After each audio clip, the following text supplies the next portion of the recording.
Hello and welcome to this module. In this module, we're going to be looking at Introduction to Motion Design.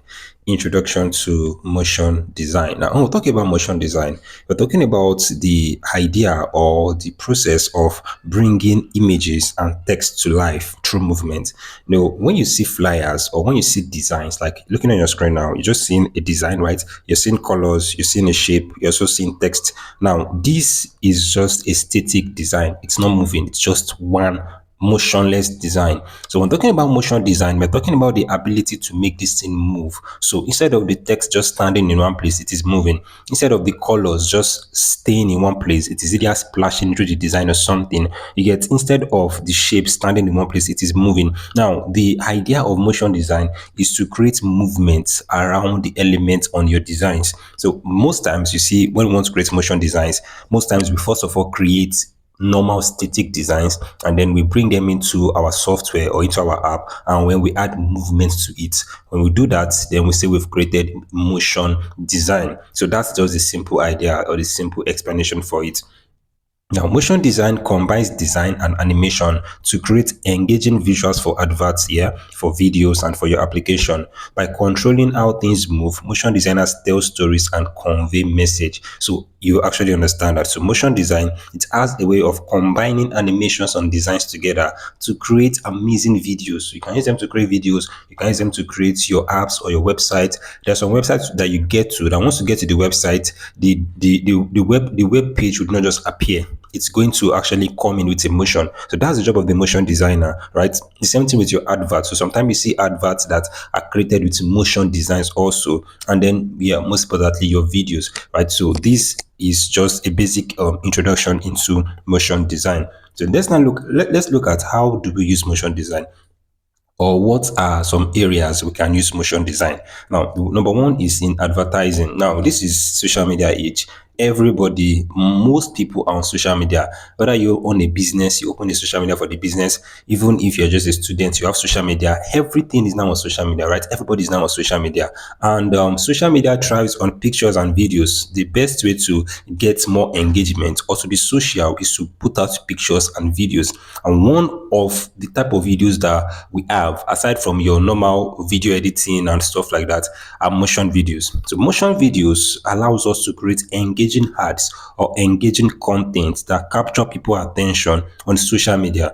And most of these videos are used to advertise. So in the process of creating our motion videos in this course, you see how we create advert motion videos, and you see how amazing it actually looks. I'm sure you'd have seen one of those videos before, whereby probably a voice is talking under, and you're not seeing the face of the person, but you are seeing text, you're seeing images, you're seeing different things moving on the screen, and it's so orderly, it's so beautiful. And those are motion videos. They have a way of connecting more, capturing the attention of audience. So that is one very, very good use of motion designs. Another one is explainer videos. So explainer videos has a way of simplifying complex ideas through animated visuals.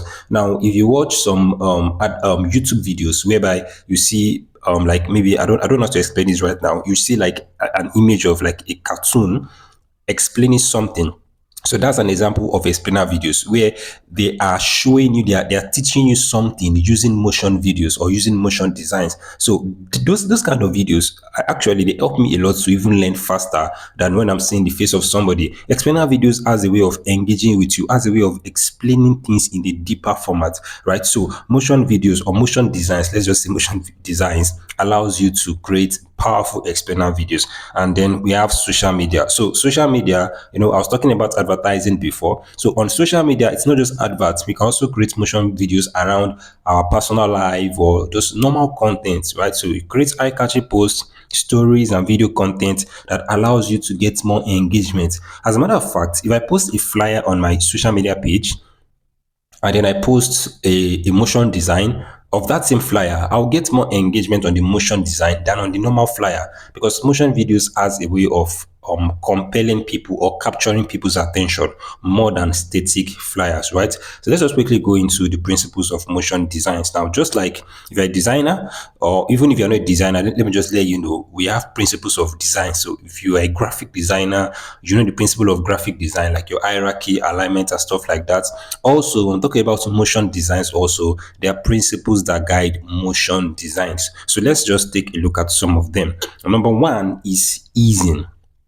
Easing. So from the word ease simply means to put space between a particular thing. So to maybe elongate it or reduce it. We're talking about easing. We're talking about how an object accelerates or decelerates in an animation. Now, easing is that thing that that adds realism to a particular thing. It shows us how this thing, is it too fast, is it too small. You know, there are some time whereby you are creating or you're watching a motion video, and before maybe they are showing something on the screen, and before you read it finish, what has happened? Maybe the thing has passed. You're unable to read it.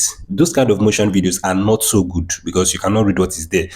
As a motion designer, you're not just creating something beautiful. If what you are creating cannot be read, then it does not make any sense. So this is where you want to add ease into it. So it's a principle that we use in motion designs. You want to ease the object or the elements to make it more readable, or to make it more understandable, or to make it more real. And sometimes you also want to reduce it. So there are sometimes you can make something too slow that it does not even make any sense again. So you are trying to make it look real, look normal. You're not allowing you want to create something that everybody will now know that you are creating a motion video. You want to make it look seamless. You know, there's this quote about design that they said if your design can be I don't know how to put it now.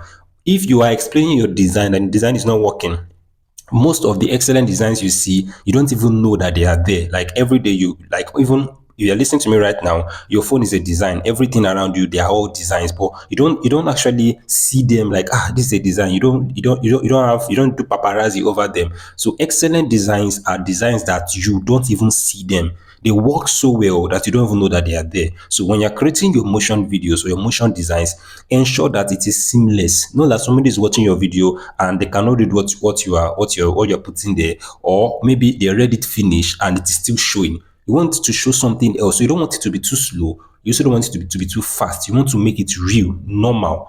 You get it? So that's why when I'm watching, when I create motion videos, I send it out to my friends to check it out, and I check their reactions. Okay, is this thing, would this thing, is it going to work? Is it not going to work? I want to know so that before I give it out to the public, right? So that's very important. Then the next thing is spacing. Now, spacing is the distance an object moves between frames. Now, spacing allows you to create smooth animation. Now, let's say we have a particular frame. We have a particular let's say a particular element, and we have another element. After, for example, like after one element shows on your screen, or after one element moves on your screen, the distance between that particular element and the next element is what we refer to as spacing. Now, you know, we have several elements that will be showing on your screen at the same time. Once an element goes, another one comes. After that one comes, another one comes. Now, you want to ensure that there is consistent spacing between each of these elements. Don't worry, when we go into making videos, you understand them. So let's say I want to do something like welcome to class. So when I have a welcome, then before two, there's going to be a space between each of them. Then before class. So spacing ensures that there is consistency between welcome and two, and between two and class, so that it makes it look seamless. It allows it to be smooth. You don't want to say welcome to class. The space between two and class then is too much. So spacing allows there to be consistent gap between each of your objects. It allows it to have a much more smoother animation.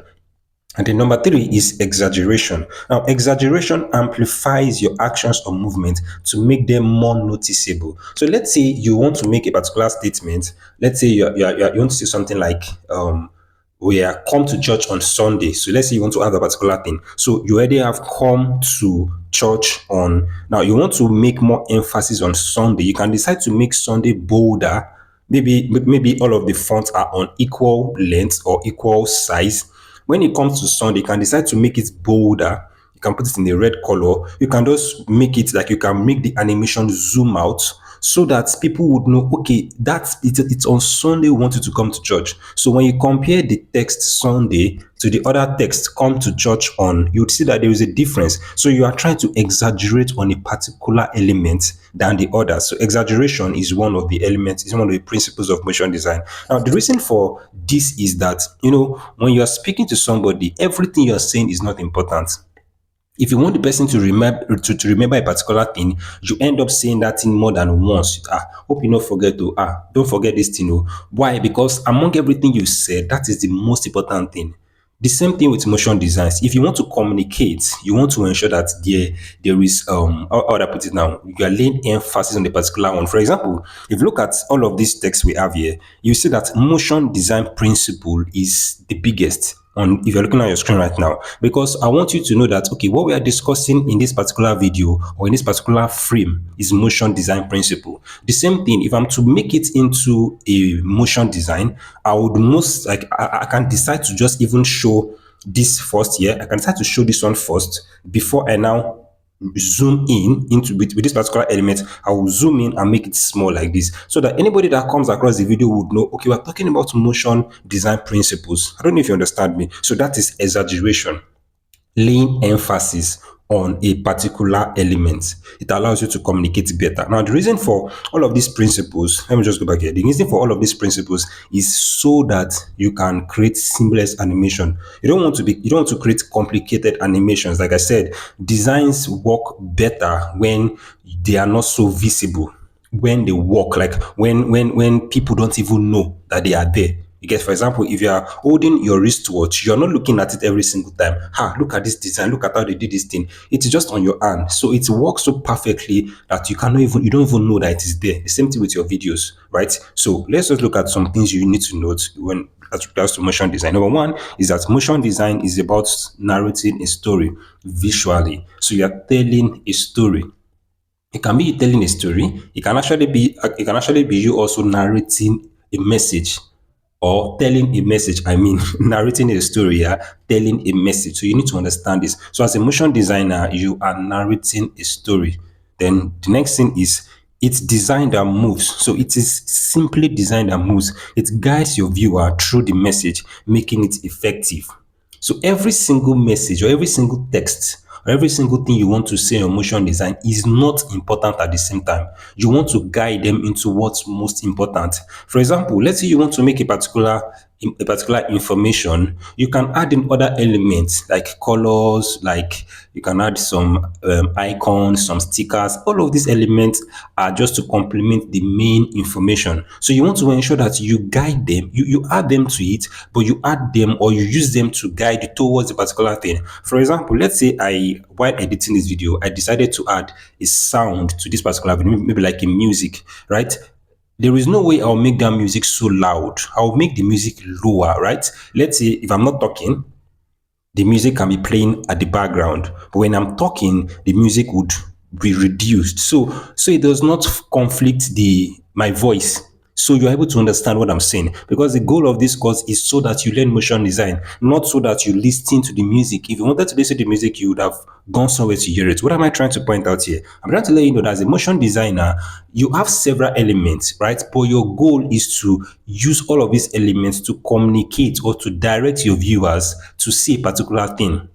So if I'm adding the music to this video, I'm adding the music so that you would listen to me, so that you would enjoy the video, and so that you would actually hear what I'm saying. The same thing with your motion video. So you use all of these elements to guide your viewers towards the real message or towards the main message. And then the next thing is researching is very important in motion design. Brainstorming is very important in motion design. And you need to plan before designing, just the way you do when you want to make your designs. If you're a graphic designer, that is exactly what you also want to do when it comes to making motion videos. As a matter of fact, you would be able to create better motion videos, or you would have an edge in creating motion videos if you are a designer. So if you don't know anything about graphic design, you can go and learn graphic design. We have a free course on that. You can just comment, you can just drop it in the comments, and then we'll send you a link to the course. Or you can just go to our YouTube page. You should be able to see the course in one of our playlists there, right? So that's definitely going to help you. If you learn motion graphic design, you would have an upper edge in motion design. So researching is very, very important. You need to research so that you will know the kind of motion videos you want to work, and so that you can upgrade your ideas or your creativity. You also need to brainstorm. So you don't want to just copy something and just paste it. You want to think of how you want to present your own message. Then you need to plan how you want to go about it. Okay, the first frame, how do I want to put the first frame? How do I want to work on the next one? What colors would I use? What fonts? You want to plan everything beforehand before you start designing, right? So these are some things you need to note. And this is going to be the end of this video. I really hope you've learned a lot. If you have any questions, drop them in the comments. And yes, I'm going to see you in the next module.